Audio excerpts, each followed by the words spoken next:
Hi, my name's Jay Weinstein and I restore Mini Coopers. Hi, I'm Kirk McKay. This is my Mini. It's a Mark III Cooper S. Hi, I'm Phil Roche, Hot Rod Speedworks.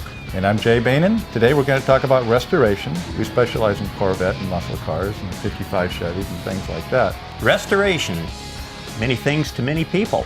Basically, it's taking whatever and returning it to a stock configuration. If you're thinking of doing a restoration, the first thing you're going to have to do is pick a car. We think you pick a car based on what you like, something they enjoy. They had it as a kid, they wanted it as a kid. Minis are historically significant in their own right just by being a pioneer car of front-wheel drive cars with the engines in sideways.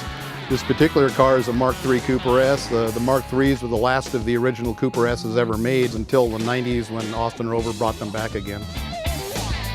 To restore a Mini Cooper, it takes probably about 2 years.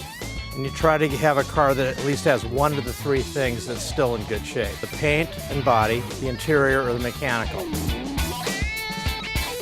Originally built in the early 60s as a full-on race car. You can buy these relatively inexpensively. The engines, you can build these pretty bulletproof and you can have a lot of fun. This car, it could be a 9-second car if we wanted it to be, but we're probably running this in the 11s. We're probably getting about 700 horsepower out of this motor right as it is.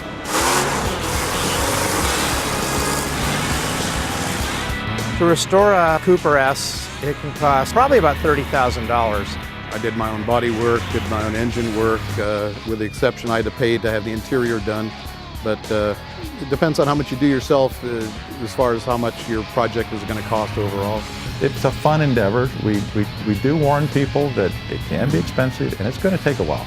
But there is nothing like it. The greatest thing about them, I'd say, is the handling.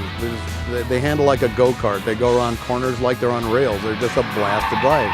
Some people have said you never see a Mini owner going through a corner without a smile on his face. Probably the best thing about owning an older classic car is the insurance, because the companies know you're not going to be driving it a lot. And it's really relatively very inexpensive to insure one of these cars.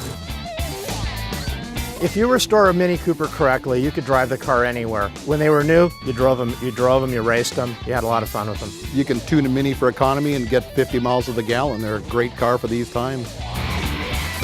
There's a lot of things you could do with it. There's car shows, autocrosses, vintage racing. Minis are welcome at any car event there is.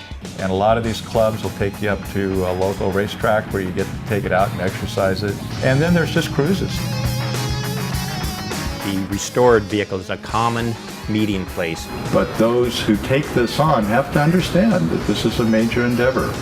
When you organize and you start a project and you have a good car to begin with, it's a step-by-step process. It takes more money than you expect and it takes more time than you expect, but the end result is worth it when you finally see the project through.